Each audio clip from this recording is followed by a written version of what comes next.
জন্ম আমার নাভির যুগে ওলে কেমন তো জন্ম আমার নাভির যুগে ওলে কেমন তো জোরে বলেন সুবহানাল্লাহ। জন্ম আমার নাভির যুগে জন্ম আমার নাভির যুগে হলে কেমন তো দুনয়নের রাসূল পাক দুনয়নের রাসূল পাক দেখিলে কেমন হতো জন্ম আমার নাভির যুগে জন্ম আমার নাভির যুগে হলে কেমন তো জন্ম আমার নাভির যুগে হলে কেমন তো আসুত বেশে হাসুরাতে বেলালের মধুর আযান জোরে বলেন সুবহানাল্লাহ। আসুত বেশে হাসুরাতে বেলালের মধুর আযান সে আযানে ছিল এত প্রেমে মুগ্ন রহমান দয়াল নবীর পিছে নামাজ দয়াল নবীর পিছে নামাজ দয়াল নবীর পিছে নামাজ পড়লে কেমন দয়াল নবীর পিছে নামাজ পড়লে কেমন তো দুনয়নের রাসূল পাক দেখিলে কেমন হতো দুনয়নের রাসূল পাক দেখিলে কেমন হতো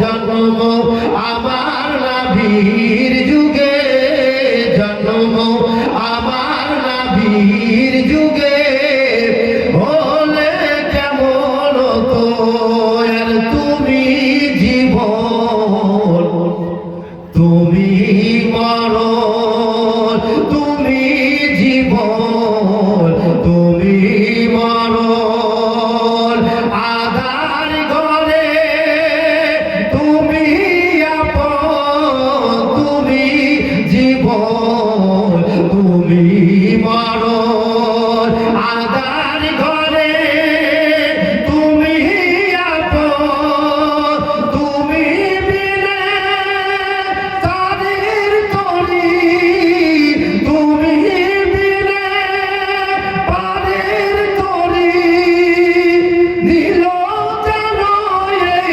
জীবনে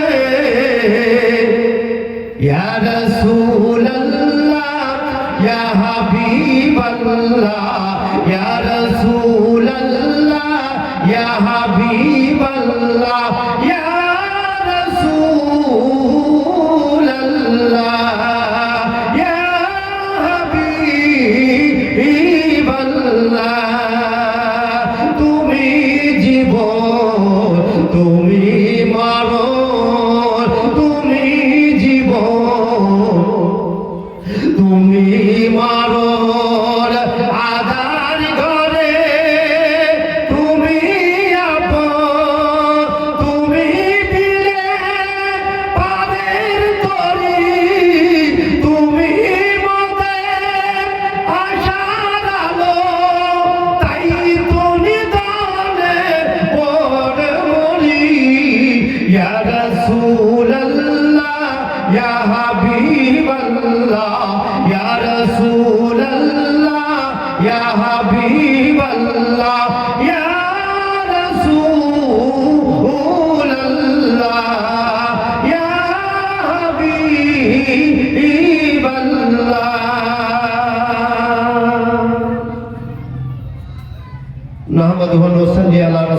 الكريم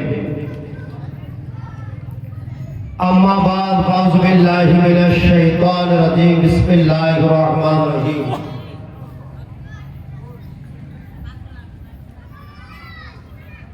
إن الدين عند الله الإسلام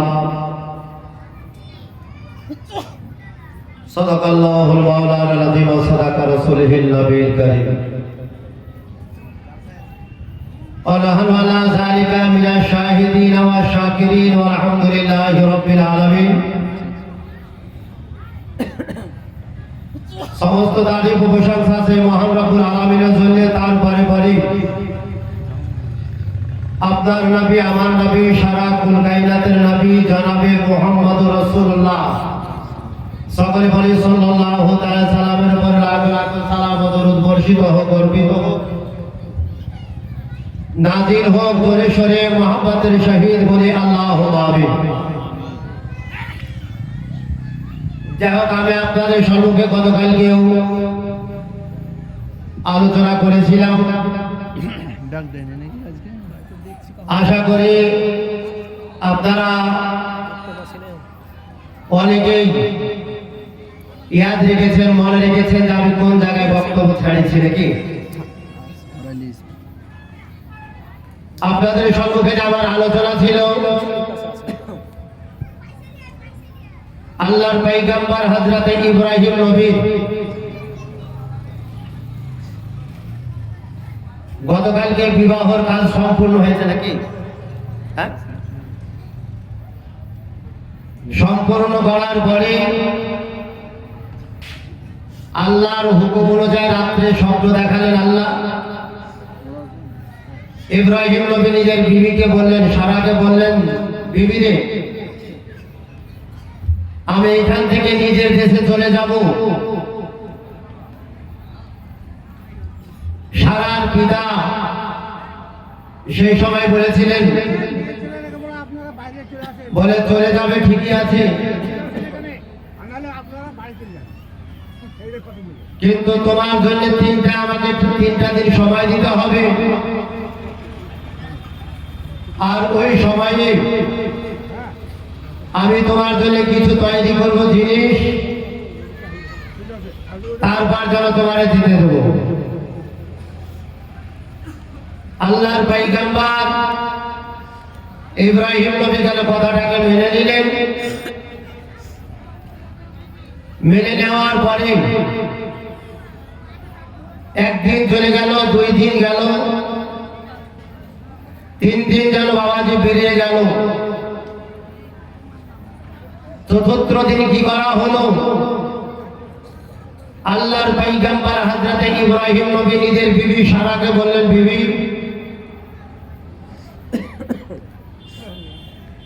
আমি তো এখান থেকে চলে যাব, আমাকে যে 3 দিন সময় দেওয়া হয়েছিল, টাইম দেওয়া হয়েছিল, টাইম হিসাবে কিন্তু আমার সময় হয়ে গেছে, আমি চলে যাব। মা সারার পিতা তাড়াতাড়ি করে চলে আসলেন। আসার পরে আল্লাহর পয়গম্বর হযরত ইব্রাহিম নবীকে একটা বড় কাঠের বাক্স দেওয়া হলো, জোরে বলেন সুবহানাল্লাহ। আগে যেন আমাদের মা বোনদের যখন বিয়ে হতো, ওই মেয়েদের আগে কাঠের বাক্স দিত না, এখন কাঠের বাক্স দিলে বিয়ে হবে? এখন আলমারি লাগবে নাকি।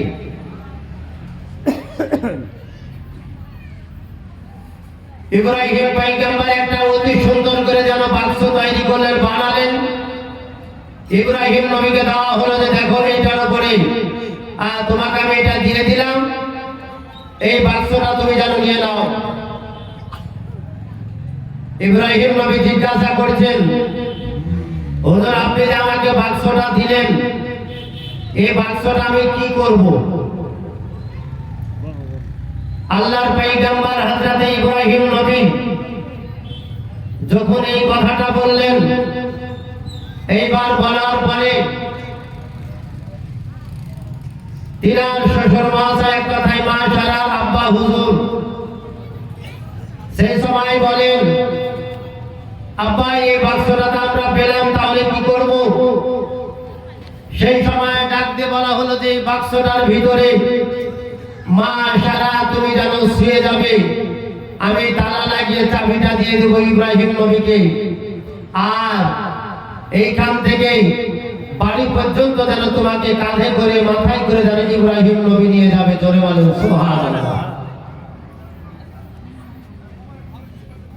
যখন বাবা এই কথাটা বলা হলো, ইব্রাহিম পয়গম্বর কি বললেন?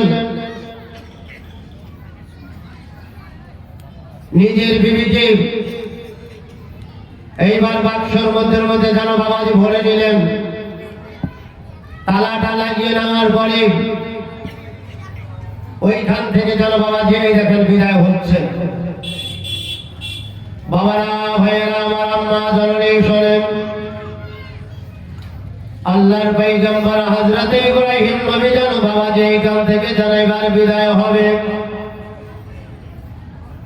ইব্রাহিম নবী বলেন, সারাকে বাক্সর মধ্যে যেন করে নেওয়ার পরে আমি এক এক করে যেন কাঁধে করে মাথায় করে যেন এক এক করে যেন ওই জায়গা থেকে যেন রওনা হয়ে গেলাম। একের পরে এক যেতে না যেতে যখন বর্ডারে চলে আসলাম, ওই শহর থেকে এইবারে সম্মুখে আসবে যেন বাবাজি মিশর শহর। ওই মিশর শহরের বর্ডারটাকে যেন বাবা এক এক করে বিএসএফেরা যেন বাবাজি ঘেরাও করে রেখেছে। সেই সময় কি করা হলো বাবাজি, ওই বিএসএফ বাক্সখানা দেখার পরে প্রশ্ন করা হলো, ইব্রাহিম কোথায় গিয়েছিলেন এবং বাক্সর মধ্যে কি আছে তুমি একবার আমাদের বলো। ইব্রাহিম নবী সঙ্গে সঙ্গে বলল যে দেখো, আমার বাক্সর মধ্যে কি আছে এটা যেন জিজ্ঞাসা করবে না। বলে কিসের জন্য জিজ্ঞাসা করবো না, কি কারণে জিজ্ঞাসা করবো না, একবার তুমি আমারে বলো। বলে দেখো গো, এই কারণে জিজ্ঞাসা করবে না এই বাক্সর মধ্যে কি আছে এটা আমি যেন তোমাদেরকে বলবো না। যখন বাবা এরকম কথাবার্তা হয়ে গেল গো, এই দেখো যেন আরো যেন বাবাজির সন্দেহ চালু হয়ে গেল। ওই মিশর শহরের বর্ডারে ওই বিএসএফেরা জিজ্ঞাসা করলো, ইব্রাহিম নবী তাহলে নিশ্চয় একটা মোটা অঙ্কের যেন মাল আছে, এই বাক্সের মধ্যে যেন মাল আছে যেন যেতে দেওয়া হবে না। আল্লাহর পয়গম্বর হযরত ইব্রাহিম নবী সেই সময় যেন বিএসএফদেরকে বলল, ও মিশর শহরে বিএসএফ তোমরা ভালো করে জানো, শুনে নাও, আমি ইব্রাহিম নবী তোমাকে যেন জানিয়ে দিতে চাই, বলে দিতে চাই, এই বাক্সের ভিতরে কি আছে তোমরা দেখিও না, তবে টাকা পয়সা যেটা চাইবে আমি ইব্রাহিম নবী আমি তোমাদেরকে যেন দেব, তবে বাক্সর ভিতরে কি আছে ওইটা যেন দেখাবো না। যখনই বাবা এই কথাটা বললো, এই দেখেন আরো যেন সন্দেহ হয়ে গেল, এত সন্দেহ হয়ে গেল। ইব্রাহিম নবীকে যেন বাবাজি আটক করে না হলো, এই দেখেন বাবাজি পাকড়াও করে না হলো। ইব্রাহিম নবীকে নিয়ে যাওয়ার পরে এইবার মিশর শহরের ওই বাদশার ওইখানে যেন আওয়াজ বাবা দিয়ে দেওয়া হলো। মিশর শহরের বাদশাকে বলল, হুজুর এই দেখেন একজন ব্যক্তিকে যেন আটক করেছি, একজন ব্যক্তিকে যেন হুজুর ধরেছি, ওই বাক্সর মধ্যে যেন কি আছে সে যেন দেখাতে চাই না, টাকা পয়সা যেটাই চাইবো সেটাই নাকি দেবে, তবে ওই বাক্সর মধ্যে কি আছে ওটা দেখাবে না। যখনই বাবা এই কথাটা বলা হলো, সেই সময় তাড়াতাড়ি করে যেন কি করা হলো, ওই মিশর শহরের বাদশা সেই সময় বললে, একটা কাজ করো, ইব্রাহিম নবীকে ওই জেলখানায় যেন বন্দী করে দাও। এই জায়গার হুকুম হয়ে গেল, অর্ডার হয়ে গেল বাবুজি, আর যেন দেরি করা গেল না, সময়টা যেন নষ্ট করলো না। ইব্রাহিম পয়গম্বরকে ওই জেলখানায় যেন বন্দী করে দেওয়া হলো। ওই জেলখানায় ইব্রাহিম নবী যেন থাকলো। এইবার মিশর শহরের বাদশা সেই সময় বলে দেখো এইবার সারাকে ওই আমার স্পেশাল ঘরে নিয়ে যাও, আর স্পেশাল ঘরে ওই পার্সোনাল রুমটাতে যেন তারে যেন বন্দি করে দাও। বাচ্চা যেই ঘরে আরাম বিরাম করতো, যেই ঘরে বাবা বিশ্রাম করতো, ওই ঘরে যেন মা সারার যেন থাকার জায়গা হলো, আর জেলখানায় হলো জায়গা ইব্রাহিম নবী। দুইজন বাবা দুই জায়গায় থাকলো, তবে সারা না ইব্রাহিমকে দেখতে পান না ইব্রাহিম নবী মা সারাকে দেখতে পান। তাদের দুইজনের মধ্যে এই দেখেন বাবাজি দেখা সাক্ষাৎ আর হচ্ছে না। ইব্রাহিম নবী আল্লাহর দরবারে ফরিয়াদ করে, আবেদন করে, ওগো আমার আল্লাহ, আমি হচ্ছি আল্লাহ তোমার পয়গম্বর, আমি হচ্ছি একজন আল্লাহ তোমার নবী, আমার নাম দিয়ে যেন তুমি কালমা পাঠিয়েছো, আমার গুনাহগার উম্মতিরা কলেমা পড়ে যেন মুসলমান হবে, আমার কলেমার নাম দিয়েছ, আমার নবীজি আমার গুনাহগার উম্মতির মধুমাখা কলেমার নাম দিয়েছ, লা ইলাহা ইল্লাল্লাহ ইব্রাহিম খলিলুল্লাহ। আজকে ইব্রাহিম নবী ওই জেলখানাতে আছে, আর ওই জেলখানা থেকে এমনকি আমি দেখতে পাবো না।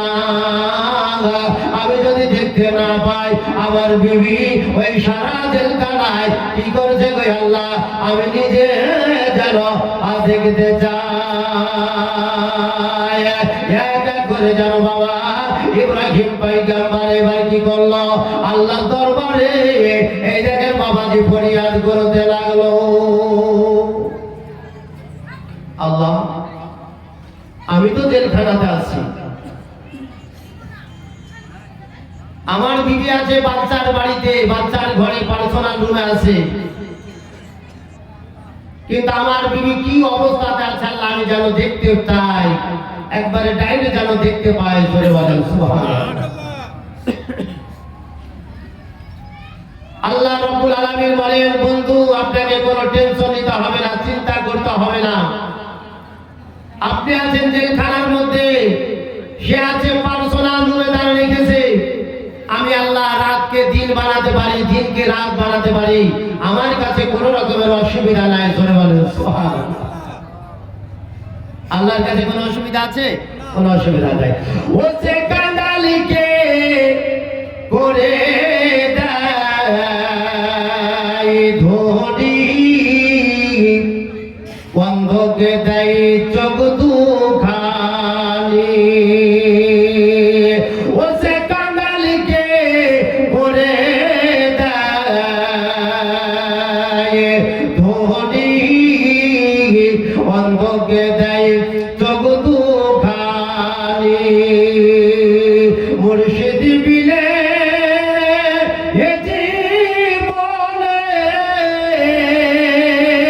কে পাইয়াছে আপন জন, মুর্শিদি তোমার মতো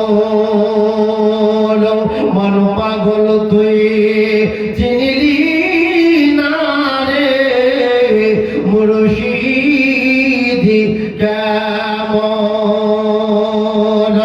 আর থাকো যদি শুধু রেতে পলকেতে পাবে তাকে, আর থাকো যদি শুধু রেতে পলকেতে পাবে তাকে, আর প্রেম করো মন তারই সাথে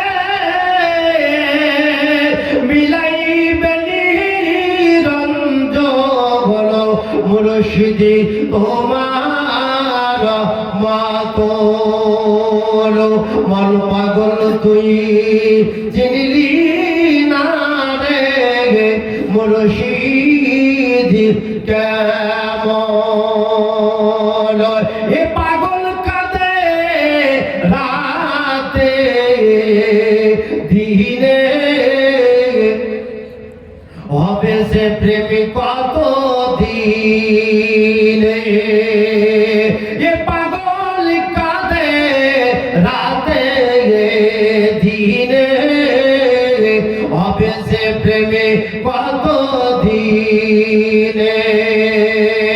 একশো তারিখেতে তিনি জনে হৃদয় করিল দান হলো মুর্শিদ তোমার মতো মন পাগল তুই চিনলি না রে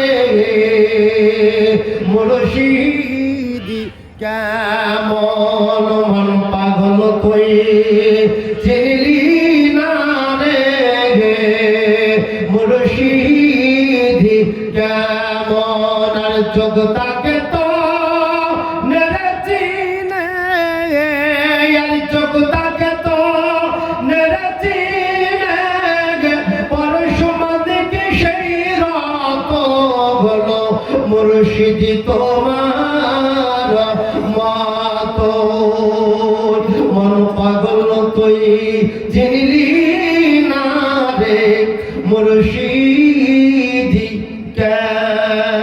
কেমন আল্লাহ পাক পরওয়ারদিগার রব্বুল আলামিন ডাক দে বলে বন্ধু ও ইব্রাহিম নবী কোনো টেনশন করবে না চিন্তা ভাবনা করবে না আমি আল্লাহ পাক পরওয়ারদিগার রব্বুল আলামিন যেইটা দোয়া করবে আমি সেইটা যেন তোমার দোয়া যেন কবুল করে নেব মঞ্জুর করে নেব আল্লাহ পাক পরওয়ারদিগার রব্বুল আলামিন ডাক দিয়ে বলে বন্ধু এমন কি দোয়া করতে চাও একবার তুমি যেন করো আল্লাহর বন্ধু ইব্রাহিম নবী সেই সময় ডাক দিয়ে বলেন আল্লাহ গো আমার বিবি সারাকে যেন ওই পার্সোনাল রুমের মধ্যে রেখেছে ওই কামরার মধ্যে রেখেছে আমারও যেন জেলখানার মধ্যে যেন আটক করে রেখেছে বন্দী করে রেখেছে আল্লাহ এতটা আমাকে পাওয়ার দাও এতটা আমারে যেন ক্ষমতা দিয়ে দাও আমি যেন ডাইরেক্ট যেন আমার বিবির সঙ্গে যেন আমি দেখা করতে পারি আমার বিবির কাছে কোন ব্যক্তি আসতেছে আমি যেন ইব্রাহিম পয়গম্বর আমি নিজের চোখে যেন দেখতে চাই আল্লাহ পাক পরওয়ারদিগার রব্বুল আলামিন ডাক দিয়ে বলে বন্ধু আমি আল্লাহ তোমার দোয়া খানাকে যেন কবুল করে নিয়েছি আল্লাহ পাক পরওয়ারদিগার রব্বুল আলামিন ওই যেন কি করলেন ওই সমস্ত যেন পর্দাগুলোকে বাবা এই জায়গার বাবাজি এক এক করে যেন বাবাজি সব যেন আউট করে দেওয়া হলো ওই জেলখানা থেকে ওই ঘর পর্যন্ত রুম পর্যন্ত যত কিছু মিডিল পজিশন ছিল ওই মিডিলের জিনিসগুলো যেন বাবা সব যেন আউট হয়ে গেল বিদায় হয়ে গেল আল্লাহর পয়গম্বর ইব্রাহিম নবী বলেন মনে হতে যেন আমি সামনাসামনি যেন দুইজনাই বসে আছি এইরকম যেন বাবাজি দেখতে পাচ্ছেন আল্লাহর বন্ধু ইব্রাহিম নবী ওই জেলখানায় যেন বাবাজি আছে মা জননী যেন বাবা ওই বিছানার উপরে যেন বসে ওই নিজের পা গুলোকে নিজের দিকে যেন ঝুলিয়ে বসে আছে আল্লাহর বন্ধু এক এক করে যেন দেখতেছে এইবার বাচ্চা ওই মিশর শহরের বাচ্চা মনে মনে চিন্তা করলো এই জায়গায় থেকে লাভ হবে না কমসে কম ইব্রাহিম পয়গম্বর এক এক করে যেন ওই বাক্সর মধ্যে কি নিয়ে এসেছে একবারে দেখা যায় ওই এলাকাবাসী মিশন শহরের বাচ্চা ওই চাকর বাকরকে বললো বাবা এইবার কি করো এইবার এক এক করে এমনকি তোমরা এখান থেকে যেন সরে যাও ওই বাচ্চার মনে মনে চিন্তা করলো এইবার ওই মেয়েটার যেন ইজ্জত নিতে হবে ওই মেয়েটার যেন বাবা ইজ্জত নেওয়ার জন্য তৈয়ার হয়ে গেল ইব্রাহিম পয়গম্বর যেন জেলখানাতে আছে এইবার ওই শয়তান কি করতেছিল এক এক করে যেন বাবা ওই বাড়ির থেকে যেন ঘরের দিকে রুমের দিকে যেন আসতেছে এক এক করে যখন কাছাকাছি হয়ে গেল আল্লাহ পাক পরওয়ারদিগার রব্বুল আলামিনের দরবারে যেন মা সারা যেন দুই হাত খানা তুলে দোয়া করে আল্লাহ তুমি হচ্ছে ইজ্জতের মালিক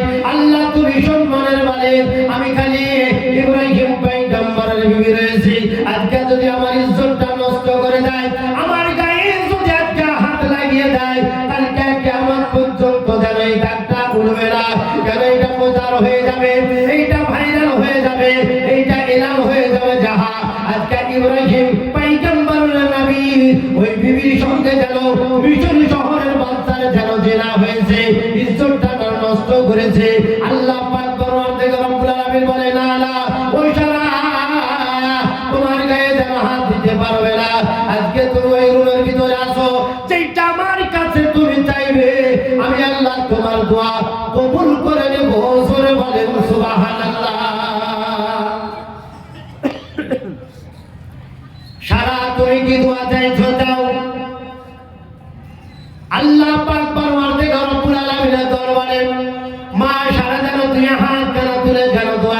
করেছে। ওগো আমার আল্লাহ, ওগো আমার খোদা, ওগো আমার রব, আজকে জেলখানার মধ্যে আমার স্বামী ইব্রাহিম পয়গম্বর যেন রয়েছে, আমি যেন এই বাচ্চার পার্সোনাল রুমের মধ্যে যেন রয়েছে। আল্লাহ তুমি হচ্ছে ইজ্জতের মালিক, তুমি রাতকে দিন বানাতে পারো, দিনকে রাত বানাতে পারো। আল্লাহ তুমি হচ্ছে সর্বশক্তিমান, তোমার উপরে বিশ্বাস রেখেছি, তোমার নবীর উপরে কলেমা পড়েছি। হে আল্লাহ, কমসে কম ওই কাফের বেঈমান ওই বাচ্চা আমার দিকে যে মন্তব্য নিয়ে আমার দিকে আসতেছে, ওই আমার আল্লাহ আমি দোয়া চাই ওই মাটিটা যেন ফেটে যাক, ফেটে যাক। আর ওই মাটিটা যখনই ফেটে যাবে ওই যেন বাচ্চার পাটা ঢুকে যাবে। আমি সঙ্গে সঙ্গে দোয়া করার পরে ওই মাটিতে তার পা দুটাকে যেন ওই চেপে ধরবে। যখন এভাবে এই কথা বলা হলো, আল্লাহ রাব্বুল আলামিন বলেন, সারা এই দেখো তোমার দোয়া আমি আল্লাহ কবুল করে নিয়েছি, কবুল করে নিয়েছি। জোরে বলেন সুবহানাল্লাহ। সারা তোমার দোয়া কবুল হয়ে গেছে। মা সারা যখন একা একা বসে আছেন, ইব্রাহিম নবী জেলখানায়, এইবার আস্তে না আস্তে বাবা কি করা হলো, মাটিটা যেন বাবাজি ফেটে গেল। মাটিটা ফেটে যাওয়ার পরে বা এমনকি বাচ্চার পা যেন ঢুকে পড়লো। বাবজি সারা যেমন দোয়া করেছে, মাটিতে যেন কাপ করে পা দুটাকে পাকড়াও করে নিল, ধরে নিল। ডানে যায় বামে যায়, চটপট চটপট করে ওই বাচ্চা যেন আর উঠতে পারে না। মা সারার কাছে যেন আসতে পারলো না। এক এক করে অনেকটা সময় চলে গেল, টাইম চলে গেল। এইবারে যেন বাবাজি এক এক করে কি করা হলো, সেই সময়তে বাবাজি এবার মা সারাকে ওই বাচ্চা যেন বাবা বলতে লাগলো, ওগো সারা তুমি জানো তোমার খোদার কাছে কি যেন দোয়া করলে, ওই মাটিটা যেন ফেটে গেল, আমার পা ঢুকে গেল। আবার যেন তুমি দোয়া করলে ওই মাটিটাই যেন আমার পাটাকে পাকড়াও করে নিল, ধরে নিল। সারা আমার ভুল হয়ে গেছে, ভুল কমসে কম কি করো, আমাকে যেন এইবার মাফ করে দাও। আর ওই মাটিটাকে বলে দাও যাতে মাটিটা সরে যাবে, আমি বাচ্চা তোমার ইজ্জত দেব না, এইখান থেকে যেন আমি চলে যাব। মা সারা সম্মুখে যখন বাবা এই কথাটা বললো, এইবার মা জননী যেন কি করলেন, মেয়ে মানুষ সঙ্গে সঙ্গে যেন ক্ষমা করে দিলেন। এইবার ক্ষমা করে দেওয়ার পরে ওই বাচ্চা যেন উঠে চলে গেল। এইবার উঠে যাওয়ার পরে কিছুক্ষণ পরে আবার মনে মনে চিন্তা করলো, এইবার সারা একবার জাদু করেছিল, আর একবার কমসে কম চান্স নিয়ে দেখি, সারার জাদু এইবার নাও চলতে পারে। কিছুক্ষণ পরে বাবা কি করার হলো, ওই বাচ্চা যেন আবার যেন মা সারার দিকে যেন আসতেছে। মা সারা যেন ওই রকম আবার দ্বিতীয়বার দোয়া করলেন, আল্লাহ দোয়া কবুল করেছেন। আবার যেন ওই রকম মাটিতে পা ধরে নিয়েছে। ওই বাচ্চা দ্বিতীয়বার বলে, সারা বড় আশা নিয়ে তোমার কাছে এসেছিলাম বোন, তবে মনে হয় তোমার জাদুর কাছে আমি যেন ফিরতে পারবো না। তুমি একটা এমন জাদু মন্ত্র শিখেছো, তোমার জাদু করা মাত্রই মাটিটা যেন ফেটে যাচ্ছে, আর আমার পাটাকে যেন পাকড়াও করে নিচ্ছে, ধরে নিচ্ছে। সারা বোন আমার ভুল হয়ে গেছে, দ্বিতীয়বার তুমি যেন ক্ষমা করে দাও, আমাকে যেন মাফ করে দাও। বাপজি যখন এইরকম কথা বললো, সঙ্গে সঙ্গে যেন মা সারা যেন দ্বিতীয়বার যেন ক্ষমা করে দিলেন। এইবার দ্বিতীয়বার ক্ষমা করে দেওয়ার পরে এক এক করে ওই বাচ্চা ওইখান থেকে যেন চলে গেল। বাবা যখন চলে গেল, আবার কিছুক্ষণ পরে মনে মনে চিন্তা করলো, না না দুইবার জাদু চলেছে, আর হয়তো জাদু চলবে না। দ্বিতীয়বার যখন যারা আসতে লাগলো, মা সারা বলে, আল্লাহ গো আমি দুইবার যে দোয়াটা করেছি, ওই দোয়া এইবার যেন করবো না।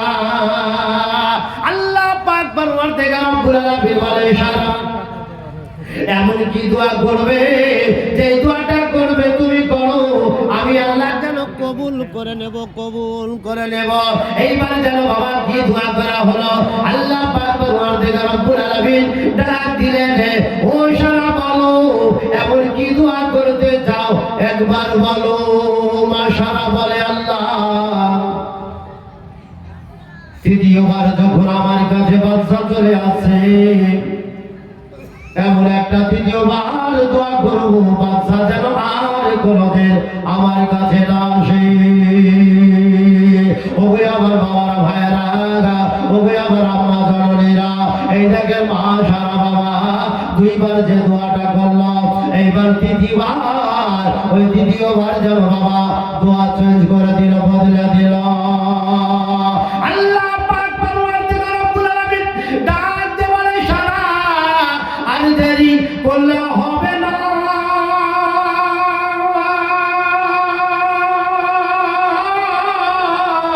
এমন কি দোয়া করবে করো, দোয়া করো, আমি আল্লাহ তোমার দোয়াটা কবুল করে নেব, আমি আল্লাহ তোমার দোয়া কবুল করে নেব।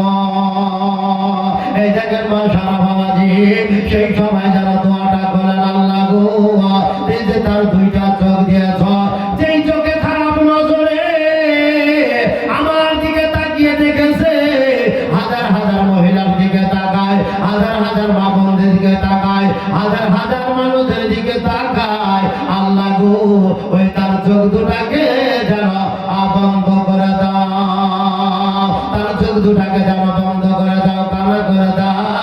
যখনই বাবা দোয়া করা, আল্লাহ পাক পরওয়ারদিগার রব্বুল আলামিন ডাকতে বলে, সারা ওই দেখ কেন তোর দিকে আসতেছে, যখনই কাছাকাছি হয়ে যাবে তার চোখ দুটা যেন বন্ধ হয়ে যাবে। এই দেখেন বাবাজি যেমন দোয়া করতে লেগেছে, যেমনই সামনাসামনি হতে যাবে, ওই দোয়া আল্লাহর দরবারে যেন বাবা কবুল হয়ে গেল, কবুল হয়ে গেল। জোরে বলেন সুবহানাল্লাহ। দোয়াটা যেন বাবা কবুল হল। দোয়া যখন কবুল হয়ে গেছে, ওই ব্যক্তিটাই বাবা কি করলো, আর যেন সম্মুখে যেতে পারে না, বামে দেখতে পায় না, ডানে যেন দেখতে পায় না। সেই সময়তে ভীষণ শহরের বাচ্চা ডাক দিয়ে বলে, সারা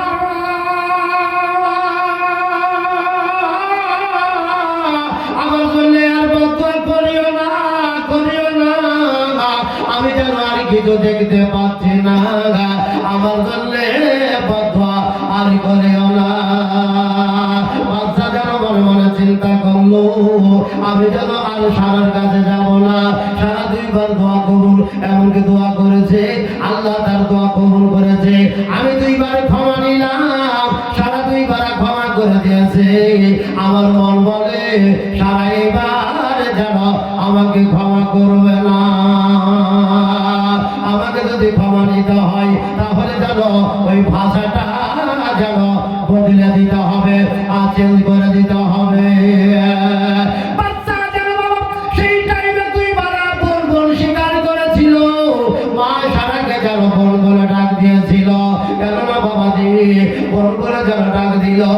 এইবার যেন কি করলো, যেন সারার কাছে বাবাজি মাথা নিচু করার জন্য কি করলো, বলে সারা আমি তোকে আর বোন বলে ডাকবো না, আমি তোকে পিটি বলে ডাকছি, আমি তোকে মা বলে ডাকছি। সারা রে তুই আমার বেটির মতো, তুই আমার মায়ের মতো রে সারা, দয়া করে আমাকে তোর খোদার কাছে দোয়া করে আমার চোখের যেন দৃষ্টি ফুরিয়ে দে, আমাকে যেন ফিরিয়ে দে, ফিরিয়ে দে। মা সারা যেন দোয়া করলেন, আল্লাহ গো বাচ্চা যেন তৃতীয়বার ভুল স্বীকার করেছে, সম্পর্ক চেঞ্জ করে দিয়েছে, আমাকে বেটি বলে ডাক দিয়েছে, আমাকে মা বলে ডাকছে, অতএব মায়ের সঙ্গে কুকর্ম কোনোদিন করতে পারবে না, এমনকি বেটির সঙ্গে করতে কুকর্ম কাজ করতে পারবে না। সারা বলে, খোদা আমি ওই বাচ্চাকে ক্ষমা করে দিলাম। এই দেখেন চোখের দৃষ্টিটা যেন বাবা ফিরে পেল। এইবার যেন ফিরে পাওয়ার পরে ওইদিকে ইব্রাহিম নবীজি জেলখানা থেকে এক এক করে সব বাবাজি ঘটনা নিজের চোখে দেখে যাচ্ছে। এই দেখেন বাবাজি চোখের দৃষ্টি ফিরে পেল, বাচ্চা যেন বাবা কি করলো এইবার মাশারার সম্মুখে যেন চলে আসলো, তুই হাতটা যেন বাবা জোর করলো, সারা রে আমি আর কোনো কথা বলবো না বেটি, তুই যেন আমার একটা বেটির মতো, তুই যেন আমার মা জননের মতো। ও সারা তাড়াতাড়ি করে ঘর থেকে বেরিয়ে চলে আয়, ওই নাপাক ঘরে তোকে থাকতে হবে না, ওই ঘরে যেন থাকতে হবে না। মা সারাকে যেন বাবা বের করে নিলে, ওই দারোয়ানকে ডাক দেওয়া হলো, দারোয়ান আর দেরি করলে হবে না, তাড়াতাড়ি করে এবার কি করো, আল্লাহর বন্ধু আল্লাহর পয়গম্বর ইব্রাহিম নবীকে জেলখানা থেকে তাড়াতাড়ি করে যেন বের করলো। যখনই বাবা এই কথাটা বলা হলো, দারোয়ানেরা বলল, হুজুর আপনি তো বন্দি করার জন্য বলেছিলেন, বলে আমি বলেছিলাম এইবারে যেন খুলে দাও, খুলে দাও। আল্লাহর বন্ধু ইব্রাহিম নবীজিকে তাড়াতাড়ি করে নিয়ে আসো। ওরে আমার দারোয়ানেরা, টাইম নষ্ট করতে হবে না, সময় নষ্ট করতে হবে না, এইবারে যেন কি করো, একটা অতি সুন্দর করে ইব্রাহিম নবী আর ওই সারার জন্য যেন একটা স্পেশাল যেন ঘর তৈরি করে নাও, পরিষ্কার করে চিহ্ন করে নাও। এই দেখেন তাড়াহুড়া করে বাবা একটা ঘর যেন বাবাজি রেডি করে নেওয়া হলো, অতি সুন্দর করে ফুল দিয়ে বাবা সাজিয়ে দেওয়া হলো। ওই ঘরখানাকে যখনই সাজিয়ে দেওয়া হলো, ওই সাজিয়ে দেওয়ার পরে বাচ্চা যেন ডাক দিয়ে বলে, যাও যাও ও ইব্রাহিম নবী এখানে দাঁড়িয়ে থাকলে হবে না, ওই তাড়াতাড়ি করে ওই 500 রুমে যেন চলে যাও। যখনই বাবা এই কথাটা বলা হলো, আল্লাহর বন্ধু ইব্রাহিম পয়গম্বর বলে, আর যেন দেরি করলাম না, আর যেন সময় দেরি করলাম না, তাড়াতাড়ি করে ওই ঘরের মধ্যে যেন পৌঁছে গেলাম, আমি যেন ঘরের মধ্যে চলে গেলাম। এইবার ঘরের মধ্যে যাওয়ার পরে কিছুক্ষণের মধ্যে দেখা যায় আমাদের জন্য স্পেশাল খাবার চলে আসলো। আল্লাহর বন্ধু ডাকতে বলে, সারা আর দেরি করিও না, এই দেখো খাবারটা যেন খেয়ে নাও, খেয়ে নাও। ইব্রাহিম নবী যেন একটা একটা করে যেন গালে দেয়। মা সারা যেন বলে, হুজুর এই খাবারটা খাইব না, কেন খাবো না? খাবার পরে মনে হয় আমাদের উপরে যেন আঘাত চালু হবে, মারধর চালু হবে, এই কারণে মন চাইছে না যে কোনো খাবার খাবো। এই যেখানে খাবার সমাপ্ত হল, মা সারা হালকা পরিমাণ করে খাবার খেয়েছে।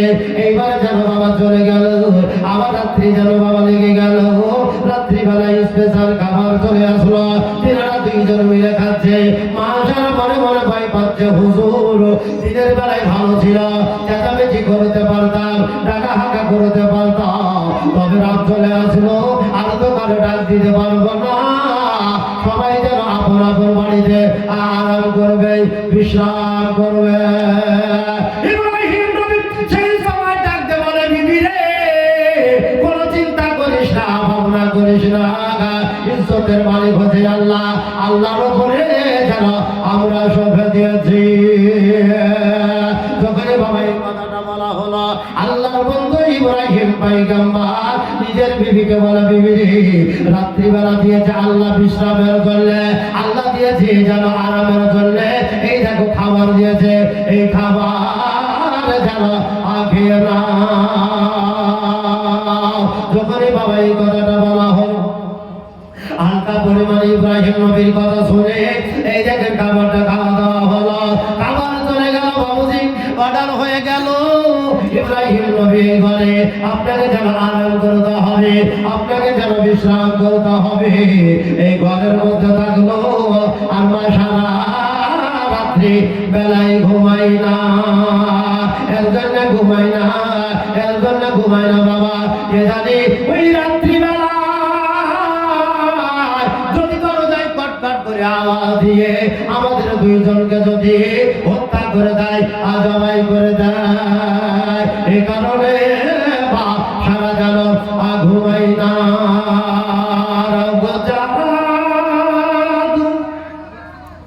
তুমি বলে দাও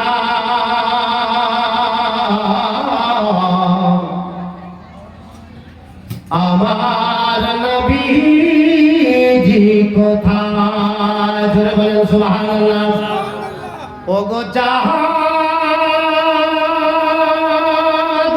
তুমি বলে দাও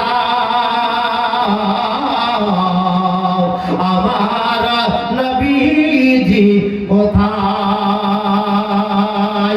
আরে কোথায় গেলে পাবো নবীকে? কোথায় গেলে পাবো নবীকে? পাক নবীজির রওজায় ওগো জাদু তুমি বলে দাও আমার নবীজি কোথায়? আর লাখো লাখো হাজিরা সব হজ পাকে যায় আল্লাহর কাবা ঘরে তারা ঝুঁকে ঝুঁকে পড়ে। লাখো লাখো হাজিরা সব হজ পাকে যায় আল্লাহর কাবা ঘরে তারা ঝুঁকে ঝুঁকে পড়ে। ওগো কাবা ওগো কাবা তুমি বলে দাও আমার নবীজি কোথায়? ওগো কাবা তুমি বলে দাও আমার নবীজি কোথায়? আর কোথায় গেলে পাবো নবীকে? কোথায় গেলে পাবো নবীকে? পাক নবীজির রওজায় ওগো জাদু তুমি বলে দাও আমার নবীজি কোথায়? আল্লাহুম্মা সাল্লাল্লাহু